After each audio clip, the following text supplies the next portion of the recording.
Solo tu palabra firme es la roca fuerte en tempestad. En cada palabra hay verdad y gloria en cada página. Solo por la fe venimos, Dios, sin ningún mérito que dar. Confiamos en tus promesas, Dios. Nuestra esperanza en Cristo está. Gloria, gloria, solo la gloria a Dios. Gloria, gloria, solo la gloria a Dios. Hermanos, como siempre, un gusto, una bendición poder estar con ustedes compartiendo este menú de experiencias derivadas de la Reforma. Como platicaba anteriormente con nuestra hermana Claudia, la intención de esta charla no es tanto abordar la historia en sí de la Reforma, sino tratar de analizar algunas consecuencias que se dieron y se están dando en Europa como consecuencia de que las iglesias reformadas, las iglesias cristianas, poco a poco fueron perdiendo presencia en su sociedad, fueron perdiendo también ese vigor teológico que las caracterizaba y que prácticamente ha llevado al continente europeo a que hoy en día se hable de una Europa post-cristiana, es decir, una Europa ya después de esos casi 2 milenios de cristianismo. Espero que la plática sea accesible para todos ustedes. Al final, nuestra hermana Claudia seguramente dará un tiempo para preguntas y comentarios y voy a tratar de que sea accesible. Voy a procurar de que sea un poco ligera esta plática para que también no se nos haga muy pesada.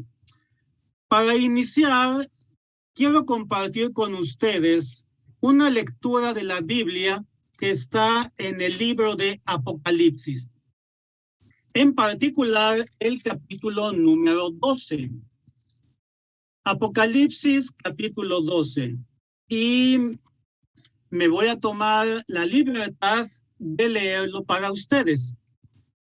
La escritura dice: apareció en el cielo una gran señal, una mujer vestida del sol, con la luna debajo de sus pies y sobre su cabeza una corona de 12 estrellas. Y estando encinta, clamaba con dolores de parto en la angustia del alumbramiento. También apareció otra señal en el cielo. He aquí un gran dragón escarlata que tenía 7 cabezas y 10 cuernos, y en sus cabezas 7 diademas. Y su cola arrastraba la tercera parte de las estrellas del cielo, y las arrojó sobre la tierra. Y el dragón se paró frente a la mujer que estaba para dar a luz, a fin de devorar a su hijo tan pronto como naciese. Y ella dio a luz un hijo varón, que regirá con vara de hierro a todas las naciones, y su hijo fue arrebatado para Dios y para su trono. Y la mujer huyó al desierto, donde tiene lugar preparado por Dios, para que allí la sustenten por 1260 días. Después hubo una gran batalla en el cielo, Miguel y sus ángeles luchaban contra el dragón, y luchaban el dragón y sus ángeles, pero no prevalecieron, ni se halló ya lugar para ellos en el cielo. Y fue lanzado fuera el gran dragón, la serpiente antigua, que se llama Diablo y Satanás, el cual engaña al mundo entero. Fue arrojado a la tierra, y sus ángeles fueron arrojados con él. Entonces oí una gran voz en el cielo que decía: ahora ha venido la salvación, el poder y el reino de nuestro Dios y la autoridad de su Cristo, porque ha sido lanzado fuera el acusador de nuestros hermanos, el que los acusaba delante de nuestro Dios día y noche. Y ellos le han vencido por medio de la sangre del Cordero y de la palabra del testimonio de ellos, y menospreciaron sus vidas hasta la muerte. Por lo cual, alegraos, cielos y los que moráis en ellos. Ay de los moradores de la tierra y del mar, porque el diablo ha descendido a vosotros con gran ira, sabiendo que tiene poco tiempo. Y cuando el dragón que había sido arrojado persiguió a la mujer que había dado a luz al hijo varón, y se le dieron a la mujer las dos alas de la gran águila, para que volase delante de la serpiente al desierto, a su lugar, donde es sustentada por un tiempo y tiempos y la mitad de un tiempo. Y la serpiente arrojó de su boca tras la mujer agua como un río, para que fuese arrastrada por el río. Pero la tierra ayudó a la mujer, pues la tierra abrió su boca y tragó el río que el dragón había echado de su boca. Entonces el dragón se llenó de ira contra la mujer y se fue a hacer guerra contra el resto de la descendencia de ella, los que guardan los mandamientos de Dios y tienen el testimonio de Jesucristo. Este capítulo 12 de Apocalipsis nos dice que el diablo intentó destruir a nuestro Señor y Salvador Jesucristo, pero fracasó. No pudo derrotar al Señor. Al contrario, nuestro Señor Jesucristo derrota completa y cabalmente a su enemigo. Entonces, cuando el diablo se da cuenta que no puede ya hacer nada en contra del Salvador Jesús, dirige su ataque contra la iglesia del Señor Jesucristo, que en este pasaje está simbolizada por la mujer, y también contra los creyentes en Jesucristo, tal como lo dice el versículo 17. Este texto nos sirve de base para entender que nosotros los cristianos estamos en un escenario que es este planeta que llamamos Tierra y que en el cual se da un conflicto. Hay un conflicto permanente entre el diablo y sus seguidores y Jesucristo y sus santos. Y este conflicto no es de baja intensidad. Al contrario, el diablo está decidido a causar el mayor daño posible. Es por eso que nuestro Señor Jesucristo se refiere a él como asesino. Y esto es algo que muchas veces los cristianos olvidamos, que vivimos en un conflicto permanente con las potestades y las huestes espirituales. Este texto nos va a servir de base para hacer una pequeña reseña histórica. Y es que históricamente la Reforma surge de la mano con el Renacimiento y con el humanismo. Sin embargo, tenemos que señalar que parten de presupuestos muy diferentes. Y esto es algo que sí tenemos que señalar, porque hay algunas personas que creen que la Reforma no es más que la versión religiosa del Renacimiento, y esto es falso. La Reforma, el Renacimiento y el humanismo tienen postulados muy diferentes. El humanismo retoma las palabras del filósofo griego Protágoras, quien dijo que el hombre es la medida de todas las cosas. Es decir, todas las cosas deben pasar por el estándar humano. El hombre, entonces, debe ser el centro hacia donde deben de converger todas las cosas. Y esto deriva en un antropocentrismo. El hombre como el centro en torno al cual giran todas las cosas. La Reforma, por su parte, afirmó que la Biblia es la única revelación de Dios, la única fuente para conocer a Jesucristo como Señor y Salvador, y además ve al hombre en su justa dimensión. La Biblia reconoce que el hombre es un ser maravilloso, el pináculo de la creación, portador de la imagen divina, pero es un ser caído, caído en pecado y en maldad, imposibilitado para poder librarse de ese estado de condenación por sí mismo y por tanto necesitado de un Salvador. Y este Salvador no es otro más que Dios mismo hecho hombre en la persona de Jesucristo. Ante este amor y esta gracia inefables, al hombre no le queda más que postrarse en adoración y gloria a su Salvador. Como dice una de las 5 solas de la Reforma, solo a Dios la gloria. Y entonces la Reforma habla de un teocentrismo o un cristocentrismo. Dios el centro en torno al cual el ser humano se mueve, el ser humano es, y en torno a quien el ser humano encuentra un sentido para su existencia. Entonces, de inicio, nos damos cuenta que el humanismo secular y la Reforma parten de postulados muy diferentes y por lo tanto inevitablemente van a entrar en conflicto.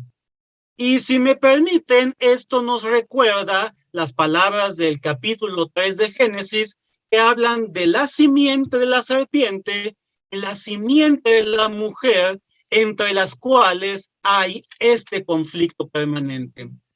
Y entonces tenemos que decir que la Reforma durante 2 siglos estuvo moldeando la vida de las personas en los países de la Europa del Norte. A través de la predicación del Evangelio, hubo una transformación en las personas, quienes a su vez lograron una transformación de su sociedad. Sin embargo, recuerden, estamos hablando de un conflicto, y este conflicto tiene un ataque muy fuerte por parte del humanismo cuando se da la Ilustración.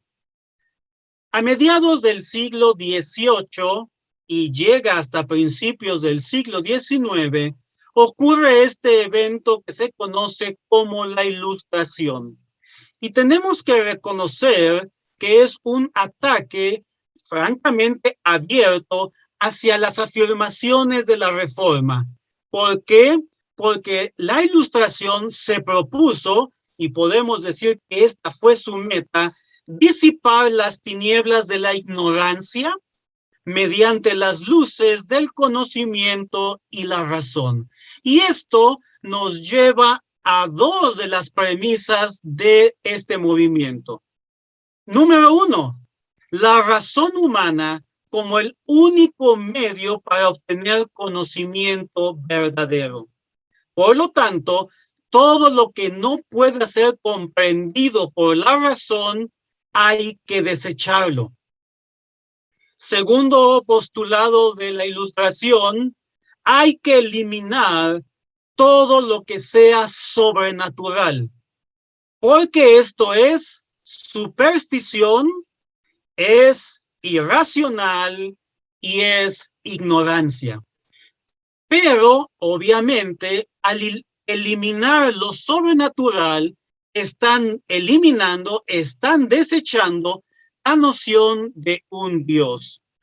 Y con este antecedente, permítanme pasar al primero de nuestros puntos de este tema, que es el sentido o el concepto del ser humano.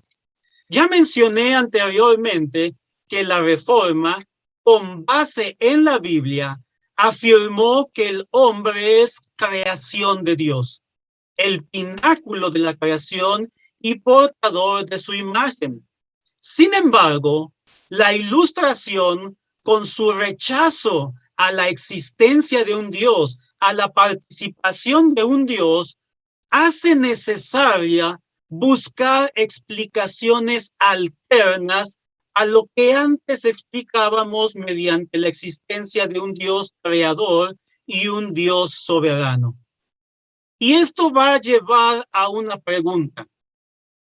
Si el ser humano no fue creado por Dios, ¿qué es el ser humano?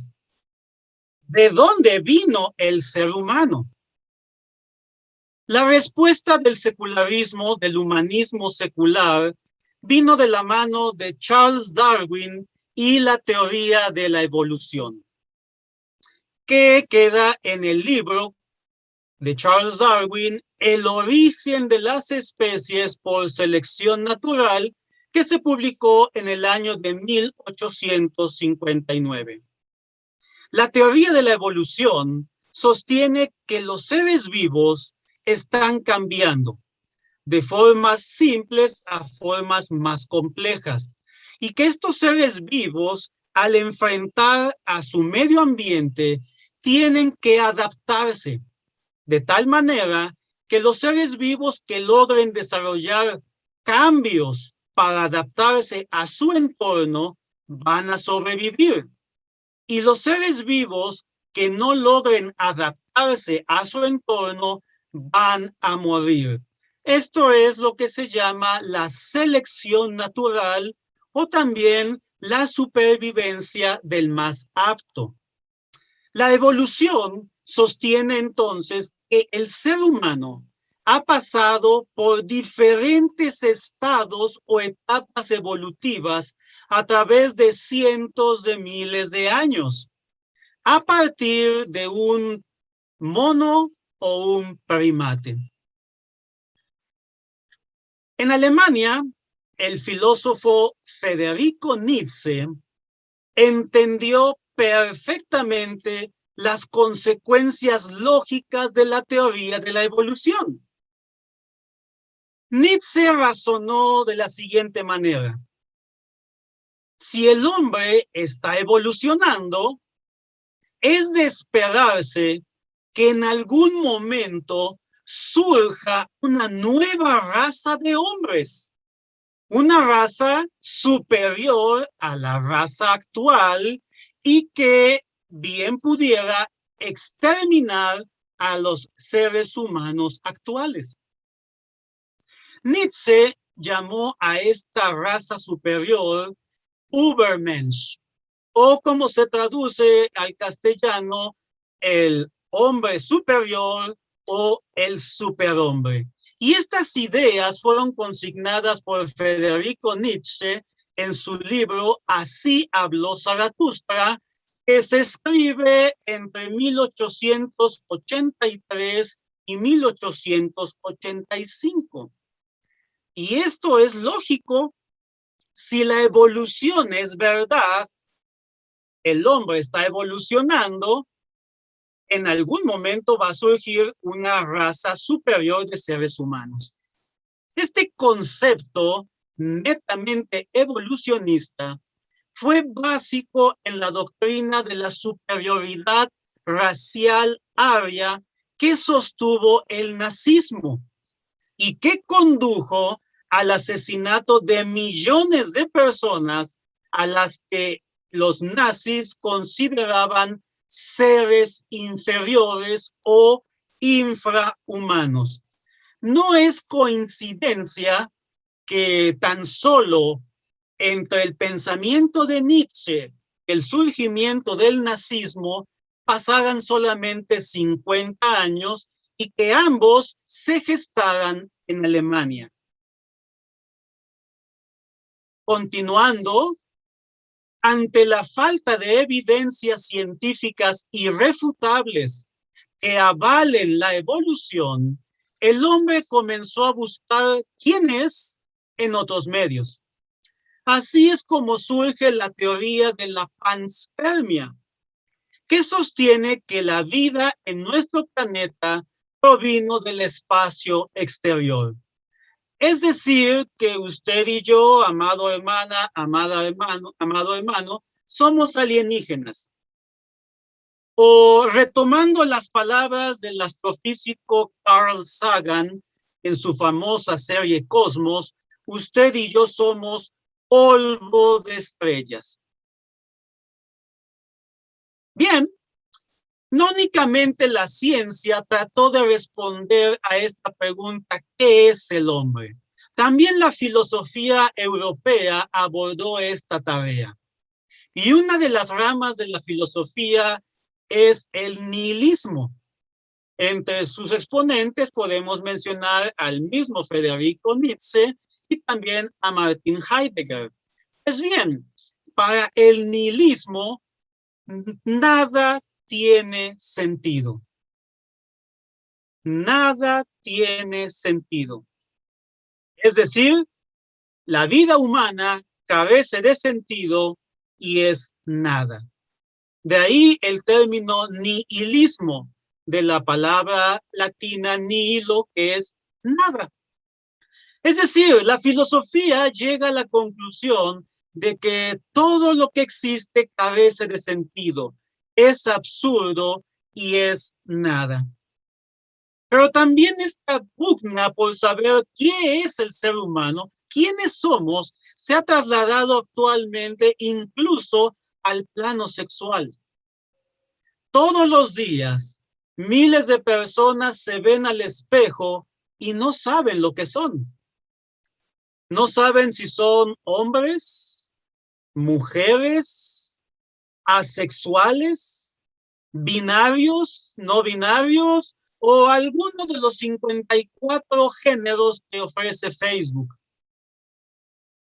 Es decir, al desechar a Dios, se crea este gran vacío en el ser humano que conduce a una crisis de identidad. El ser humano contemporáneo no sabe quién es. Y esto lleva a la desesperación, lleva a la angustia y en muchos casos a la muerte. Por lo tanto, no debe sorprendernos que hoy en día haya un abierto menosprecio hacia la vida humana, ya que no sabemos lo que somos. ¿Somos animales? ¿Somos polvo de estrellas? Para los bioquímicos, ¿somos una máquina que consume oxígeno? ¿Somos nada según el nihilismo? Esto trae como consecuencia una degradación en el valor y en la dignidad de la vida humana. Por lo tanto, no nos sorprenda este fervor y este entusiasmo con el que la sociedad actual aboga por el aborto y la eutanasia. Vean lo que implica haber sacado a Dios de la ecuación. Al sacarlo de la ecuación, el hombre se queda sin nada. Y todas las explicaciones que ha podido formular llevan al hombre a una crisis de identidad. Pasemos a un segundo punto que tiene que ver con la moral. La Reforma, dijimos anteriormente, pone a la Biblia como la palabra de Dios, en la cual Dios se nos revela, se nos da a conocer. Y este Dios de la Biblia, en su carácter, en sus perfecciones y en su santidad, se establece como el parámetro ético, como el absoluto ético al cual todos los seres humanos estamos vinculados. Es decir, todo ser humano está obligado a vivir en obediencia a los estándares éticos morales de este Dios perfecto que se nos revela en la Biblia.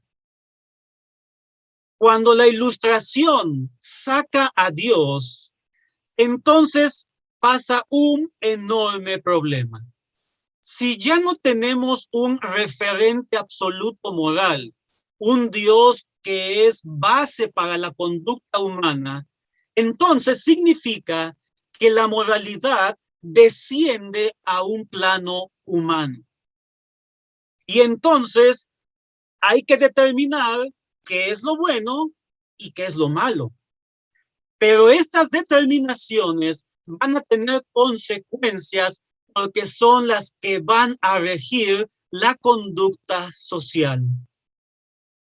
Y entonces tenemos que reconocer que si sacamos a Dios de la ecuación, los valores morales quedan en manos humanas. Y esto nos va a llevar a una incertidumbre moral, una trampa en la cual el mismo Federico Nietzsche cayó. Federico Nietzsche, hemos dicho en su libro Así habló Zaratustra, afirma categóricamente que Dios ha muerto. Desde el capítulo 1, que se llama Prólogo de Zaratustra o Preámbulo de Zaratustra, Nietzsche sin rodeos dice Dios ha muerto.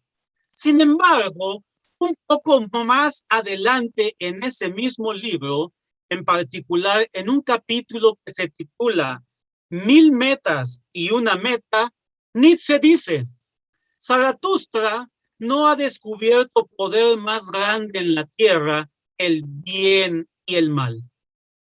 Y entonces, aquí podríamos hacer una serie de preguntas. Podríamos preguntarle a Nietzsche y decirle, disculpe, señor Nietzsche, ¿a qué concepto de bien se refiere usted? ¿Al suyo? ¿Al mío? ¿Al de mi vecino? ¿Al de un capitalista de Wall Street? ¿Al de Stalin? ¿Al de Mao? ¿O al de algún dictador de algún país tercermundista? Es decir, lo que Nietzsche no entendió o no quiso entender es que si Dios ha muerto, ya no hay una base objetiva para la moral. Esta queda a nivel humano y entonces cada uno de nosotros puede crear su propia moral. Y retomando las palabras de Fyodor Dostoyevsky, si no hay Dios, entonces todo es permitido. El problema se hace más grave cuando usted y yo hacemos un pequeño repaso por la historia. La historia nos ha demostrado una y otra vez que cuando los valores morales quedan en manos humanas, siempre se erige una élite que puede ser política, que puede ser militar o que puede ser económica, que va a imponer sus conceptos de bien hacia el resto de la sociedad. Vamos a ver un ejemplo del cual creo que todos nosotros aquí en México estamos con relativa frescura de memoria. Hace poco, la Suprema Corte de Justicia de la Nación de México dictaminó que no se puede prohibir el aborto. Y a esto le han llamado de una manera un poco eufemística derecho a la salud reproductiva. Es decir, 11 ministros que componen la Suprema Corte de Justicia de la Nación y que, por cierto, sus nombres nunca aparecieron en ninguna boleta electoral para que usted y yo hubiéramos votado por ellos, 11 ministros le dicen a 128 millones de mexicanos que el aborto es un derecho, es correcto y es bueno. Es decir, 11 personas se arrogan la autoridad para determinar quién vive y quién muere. Por si esto no fuera suficiente, el pasado 20 de septiembre, la misma Suprema Corte de Justicia de la Nación anuló la objeción de conciencia para no practicar abortos. Esto constituye el primer paso hacia la criminalización del médico que se niegue a practicar abortos. Y tenemos que ser muy honestos y como cristianos tenemos que reconocer que el actual gobierno pasará a la historia como el gobierno que legalizó el asesinato en masa en nuestro país. Y como cristianos tenemos que decirlo. Este ejemplo de cómo una élite impone sus criterios de bueno y malo a la demás población nos debe servir para preguntarnos entonces, si la moral queda en manos humanas, ¿cómo afecta esto a la iglesia? ¿Cómo afectó en su momento a la iglesia reformada? Tenemos que recordar que el cristianismo bíblico está indisolublemente ligado a una ética. La ética que Dios revela en la Biblia. Pero cuando los valores morales quedan en manos humanas y se empiezan a relativizar, es decir, empezamos a tener una moral relativa de que lo que es bueno para usted tal vez no sea bueno para mí o viceversa, tristemente, muchos creyentes empiezan a adoptar estos valores morales. Máxime cuando mucha de esta moralidad la vemos en líderes de opinión, la vemos en intelectuales, la vemos en artistas, la vemos en personas que abiertamente dicen que la moralidad cristiana es mojigata, es anticuada o pasada de moda. Tristemente, la moralidad humanista de valores relativos empieza a permear en personas que creen que porque hay ciertos líderes de opinión, ciertos artistas, ciertos filósofos que hacen esto, es normal hacerlo. Y hoy en día, pues, usted y yo tenemos el constante bombardeo a través de los medios que nos invitan a copiar nuevos modelos de moralidad. Pasemos a un tercer punto. El aspecto que se ha llamado forma y libertad. En toda sociedad humana, en todo grupo humano, podemos distinguir claramente dos elementos que interactúan entre sí. A uno que le llamaremos forma y que es esa parte del grupo social que ejerce la autoridad. Pensemos simplemente en nuestras familias, el rol que jugó papá o mamá. Hay alguien que ejerce una autoridad sobre el resto. Bueno, a este sector de la población que ejerce la autoridad e incluso el control, le llamaremos forma. Y tenemos el otro elemento que llamaremos libertad y que es simplemente la libertad de acción del individuo, que el individuo puede hacer lo que le venga en mente. Para que haya estabilidad y crecimiento y paz en una sociedad, estos dos componentes, forma y libertad, deben estar en equilibrio.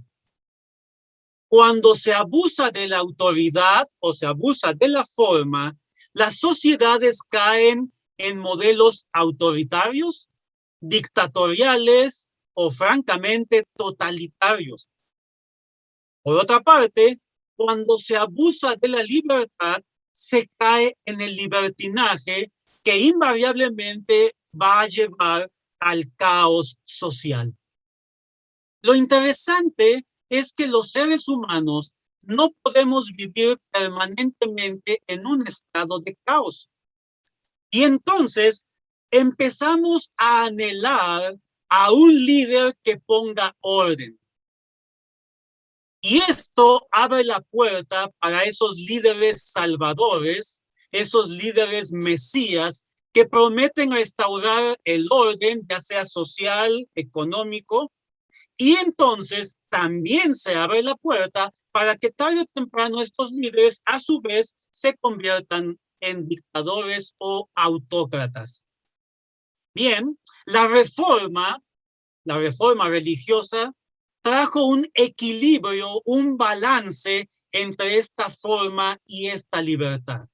Es decir, a través de la predicación del evangelio, la vida de las personas se transforman y los cristianos aprendemos que es posible disfrutar de libertad dentro del marco de las leyes emanadas de la Biblia.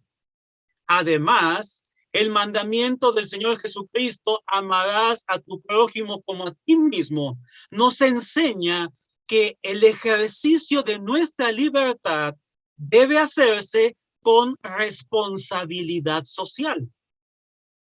Es decir, usted y yo podemos actuar, pero como cristianos entendemos que hay un orden legal prescrito en la Biblia y también en leyes civiles emanadas de la Biblia. Y nuestro accionar debe de ser de tal manera que no perjudiquemos a terceros, lo que llamamos una responsabilidad social. Esto fue lo que logró la Ilustración en Europa en el siglo XVI, XVII y XVIII. Sin embargo, cuando llega la Ilustración y coloca al hombre como la medida de todas las cosas, poco a poco empieza a haber una transición hacia el individualismo. ¿Por qué? Pues simplemente porque la cultura griega, de donde toma sus bases el humanismo secular, era una cultura individualista. Y esto lo podemos ver de una manera muy interesante a través del idioma. Recuerden que últimamente a nivel filosófico ha habido muchos estudios del impacto del lenguaje en nuestro pensamiento. ¿Cómo podemos darnos cuenta que la cultura clásica, la cultura griega, era individualista? A través de la forma básica de los verbos.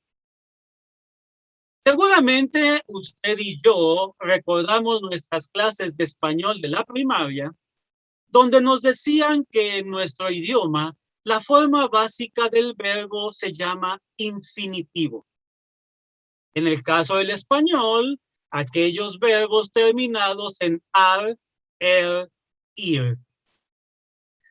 Pero esto que para nosotros pudiera ser normal, no sucede así en las diferentes lenguas, y esto van a reflejar la importancia que tiene el ser humano en el pensamiento.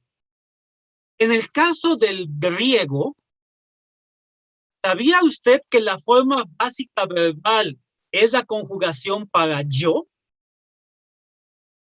Si usted revisa un diccionario griego, los verbos aparecen listados con la conjugación de la primera persona, el singular, es decir, yo. ¿Qué nos dice esto? ¿Qué es lo importante de la acción? Lo importante soy yo. Esto entra en contraste con el pensamiento judío, con la ética judía, de donde emana el cristianismo, donde la forma básica del verbo es la conjugación de la primera persona, la tercera persona del singular, es decir, la conjugación él. Si usted busca en un diccionario de hebreo, se va a encontrar que los verbos están referidos en la conjugación para él. Es decir, dentro de la mentalidad judía, de donde surge la ética judeocristiana, lo importante no soy yo, lo importante es él, mi prójimo. Entonces tenemos que reconocer que las bases del humanismo son individualistas y esto viene a afectar a la libertad individual, porque entonces ya no me interesa mi prójimo. Ahora lo importante soy yo, el ejercicio de mi libertad sin pensar si voy a afectar al vecino o a alguna otra persona. Veamos un ejemplo para que me entiendan un poco más este aspecto del equilibrio entre forma y libertad. Y precisamente esta pandemia del COVID nos da un ejemplo muy claro. Pensemos en las campañas de vacunación. Muchas personas rechazaron vacunarse contra el COVID, aunque no haya hasta el día de hoy alguna base científica que nos diga que no debemos vacunarnos. Sin embargo, cuando vemos programas grabados en Europa a través de las cadenas francesas, alemana, italiana y española, mucha gente no se quiso vacunar argumentando que era su libertad. Es decir, no les interesaba si su decisión de no vacunarse afectaba a otras personas con posibles contagios o incluso la muerte. Interesantemente, en una entrevista que se hizo en la ciudad de París, un señor se negaba a vacunarse diciendo que vivía en el país de la liberté, la fraternité y la égalité. Es decir, solo importa el individuo. Y la libertad no importa cómo se ejerza y no importa si mis decisiones van a afectar a otras personas. ¿Qué pasó?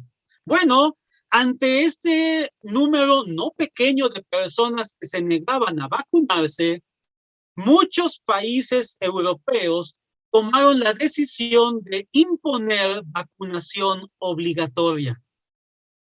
Recuerden lo que dijimos, cuando la libertad se sale de control, inmediatamente tiene que haber una decisión por parte de quienes ejercen el control o la autoridad.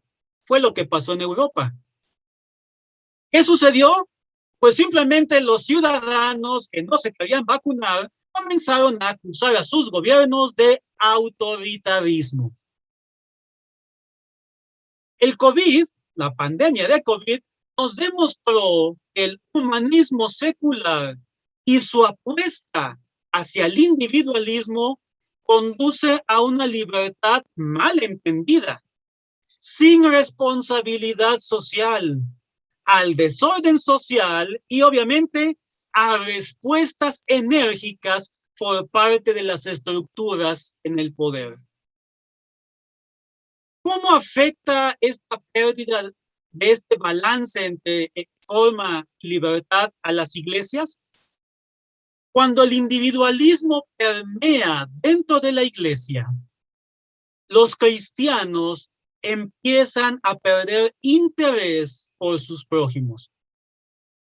Ya no les interesa qué sucede realmente con su prójimo. Escuchan noticias como que hubo un accidente, hubo un incendio y hubo muchas personas damnificadas. Tengamos, por ejemplo, ahorita el caso de los flujos migratorios. ¿Y qué dicen algunos cristianos? ¡Ay, pobrecitos! Pero no hay esa idea de servir al prójimo, comprometerse en atención y servicio al prójimo, por lo que llamábamos anteriormente una responsabilidad social. Y entonces, cuando los cristianos pierden interés en sus prójimos, esto hace que la iglesia en conjunto pierda presencia social. La iglesia empieza a desaparecer de la escena pública y queda recluida en las cuatro paredes del templo. Veamos ahora nuestro último punto que tiene que ver con la Biblia. La Reforma, hemos dicho, puso a la Biblia en el centro de la fe cristiana. La aceptó como la palabra de Dios y el único medio para conocer a Jesucristo como Salvador y única regla de fe y de conducta. Pero recuerden que uno de los postulados de la Ilustración es el rechazo a lo sobrenatural, el rechazo a un Dios. Y la noción de ese Dios se tachó de superstición, ignorancia o irracional. Entonces, al desechar al Dios de la Biblia, el humanismo secular ve a la Biblia como un libro más. Afirma entonces que los milagros son imposibles. ¿Cómo es posible un milagro? Porque viola las leyes de la física. Y entonces atribuyen estos milagros a meros inventos de los autores bíblicos. Afirman que los relatos del Génesis, en particular la creación, la caída, el diluvio, Sodoma y Gomorra, son meros mitos o meras leyendas. Afirman que Jesús no hizo milagros, porque para la Ilustración los milagros son imposibles. Entonces Jesús queda como un maestro judío, o como dice Bart Ehrman, un maestro o un predicador apocalíptico, y que fueron sus discípulos, sus seguidores, quienes lo elevaron al estatus de Dios. La Ilustración declara también que entonces los textos bíblicos no son confiables y contienen muchos errores.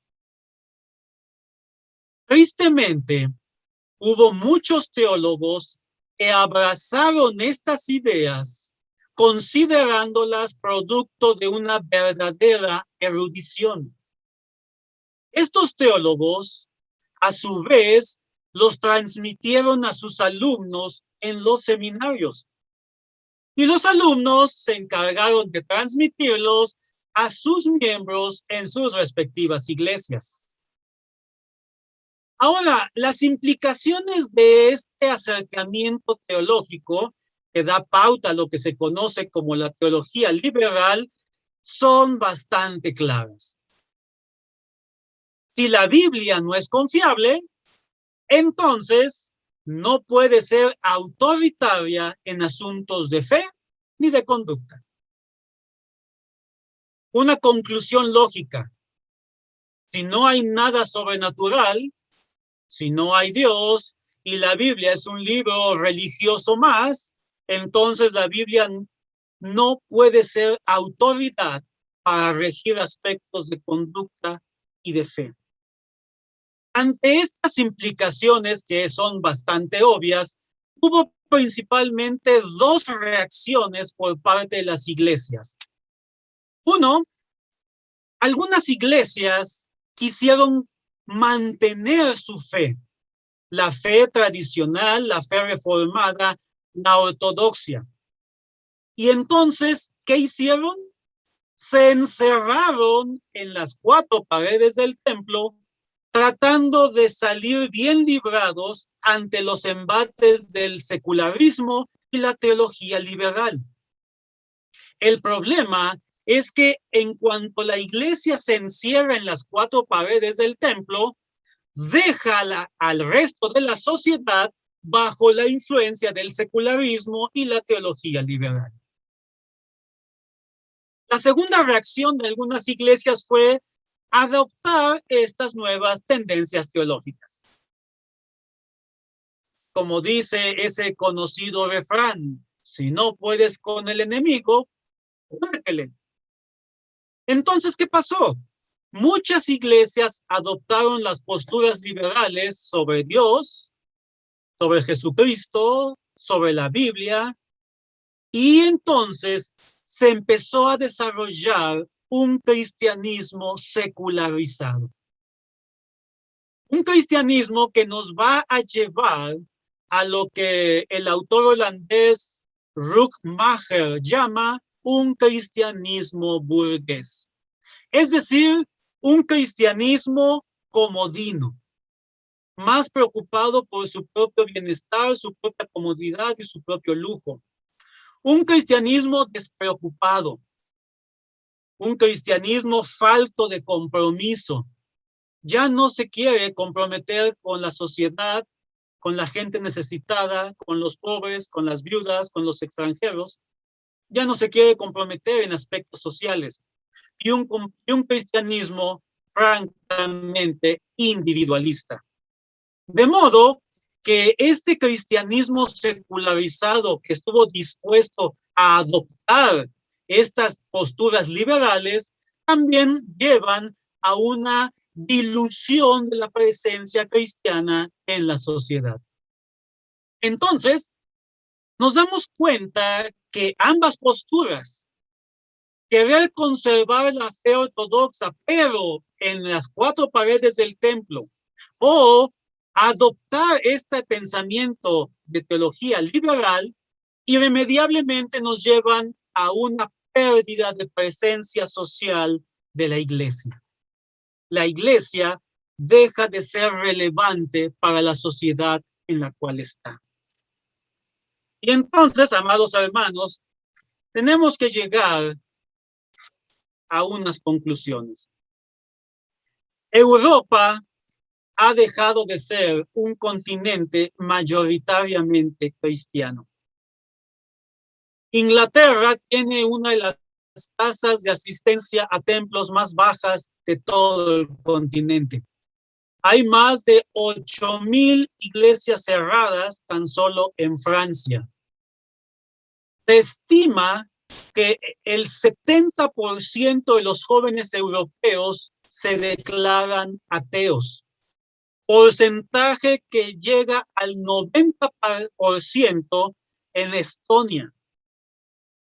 Y la cadena televisiva alemana DW o Deutsche Welle dice que en Berlín, capital de Alemania, aparte del ateísmo, la religión de más rápido crecimiento es el Islam.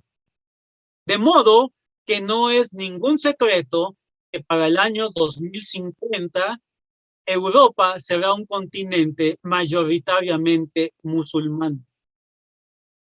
Esto ha hecho que los ejes del cristianismo se hayan desplazado de Europa y Estados Unidos ahora hacia América Latina, el sur de África y el sudeste asiático.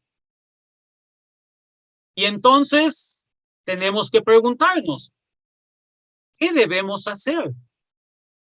Ante la pérdida de influencia de Estados Unidos y de Europa en cuanto al cristianismo global y este nuevo movimiento de los ejes cristianos hacia América Latina, ¿qué podemos hacer? Y entonces, amados hermanos, amadas hermanas, permítanme compartir algunas ideas. Uno, necesitamos conocer nuestra Biblia. Algo que pudiera parecer muy sencillo, pero que tristemente muchos cristianos adolecemos de un conocimiento serio y cabal de la Biblia. Y en lo personal, debo decir que conozco miembros de nuestras iglesias que han estado por 20, 25 o más años que tienen un conocimiento bastante deplorable de la Biblia. Necesitamos conocer la palabra de Dios, empaparnos de su enseñanza, su doctrina, para poder estar cimentados en la palabra y poder reconocer cuando hay alguna desviación doctrinal. Dos, necesitamos una predicación del Evangelio de Jesucristo sin cesar, sin parar, pero un evangelio bíblico. De hecho, recuerden que el apóstol Pablo dice que nada más hay un evangelio. Ese evangelio de nuestro Señor Jesucristo necesitamos predicarlo, pero no solamente predicarlo, vivirlo. En oposición, necesitamos denunciar los falsos evangelios que se están predicando hoy en día en muchas iglesias que se denominan cristianas. Es decir, esos evangelios de prosperidad, esos evangelios milagreros, esos evangelios de los yo declaro, yo decreto, esos evangelios humanistas donde ahora se predica psicología, sociología y filosofía en vez de Biblia, esos evangelios motivacionales donde las pláticas son más bien de liderazgo, como dice el lema de la iglesia de Lakewood en Houston, descubre el campeón que hay en ti. Evangelios que debemos denunciar porque son falsos. Necesitamos evitar caer en ese cristianismo burgués, ese cristianismo despreocupado, comodino, falta de compromiso. Y debemos estar dispuestos a vivir para nuestro Señor Jesucristo y sobre todo, estar dispuestos a pagar el precio por servir al Señor. Algo a lo cual muchos cristianos rehuimos. Tenemos que llevar el cristianismo a todas las facetas de la vida social. Tenemos que quitar de nuestra mente esa disociación entre mi vida cristiana y mi vida secular. Tal división no existe. Somos cristianos las 24 horas del día, los 7 días de la semana, donde quiera que el Señor nos haya puesto, y ahí debemos llevar todos los principios cristianos. Debemos salir de las 4 paredes de nuestros templos y buscar un lugar para nuestra iglesia ante nuestra sociedad. En una ocasión, en una iglesia, no digo nombres, yo les decía a los hermanos que quienes estaban dispuestos a que hiciéramos un censo con sus vecinos para saber qué pensaban los vecinos de la iglesia. Y paradójicamente, ninguna mano se levantó. Nadie quiso que se preguntara a los vecinos del templo qué imagen tenían de los que se congregan ahí. Necesitamos salir de las 4 paredes y ganarnos un lugar ante la sociedad. Necesitamos orar intensamente por las iglesias cristianas que aún quedan en Europa, para que Dios levante un avivamiento en medio de ellas. Gracias a Dios hay buenas noticias. Los flujos migratorios están llevando a muchos cristianos de Medio Oriente y de África. Hoy muchas iglesias cristianas en Europa se están fortaleciendo con cristianos del Congo, cristianos sirios, cristianos afganos, cristianos de Irán. Oremos para que estos cristianos sean elementos de avivamiento en las iglesias que están creciendo y sembrando en Europa. Y en cuanto a nosotros en América Latina, oremos para que el Señor también levante un avivamiento en medio de nosotros y nos permita tener el discernimiento espiritual para aprender de la historia. Por eso quise mencionar consecuencias en Europa de haberle dado la espalda a la reforma, para que usted y yo, amado hermano, amada hermana, no cometamos los mismos errores.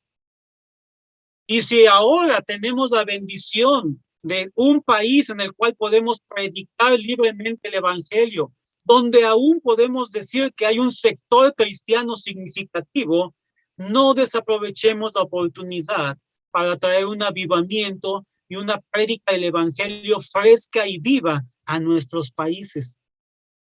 Y entonces, amados hermanos, este es el panorama que quería compartir. Y estas son algunas sugerencias que les hago en el amor del Señor, derivadas de la experiencia de haber visto qué pasó en Europa por darle la espalda a la reforma. Y no me queda más que darles las gracias, amados hermanos, hermanas, por su tiempo, por su paciencia. Y, si me permiten, regreso el micrófono a nuestra hermana Claudia. Muchas gracias, hermanos. Gloria, gloria, solo la gloria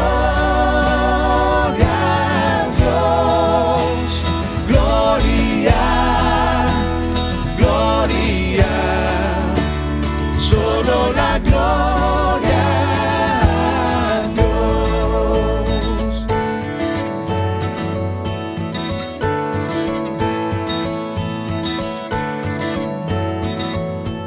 Solo en Cristo hay justificación. Su justicia es nuestro clamor. Él satisfizo tu gran ley. Sobre la cruz nos libertó.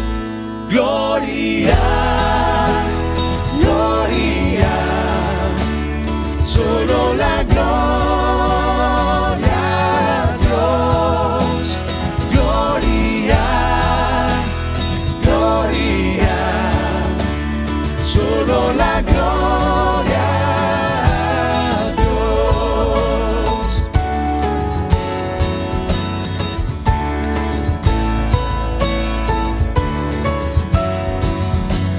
Solo por gracia nos salvó. Todo lo que somos es por ti. El corazón que esclavo fue, por tu poder hoy nuevo es. Por tu poder hoy nuevo es. Gloria, gloria, solo la gloria a Dios. Gloria, gloria, solo la gloria a Dios. Gloria, gloria, solo la gloria a Dios. Gloria, gloria, solo la gloria.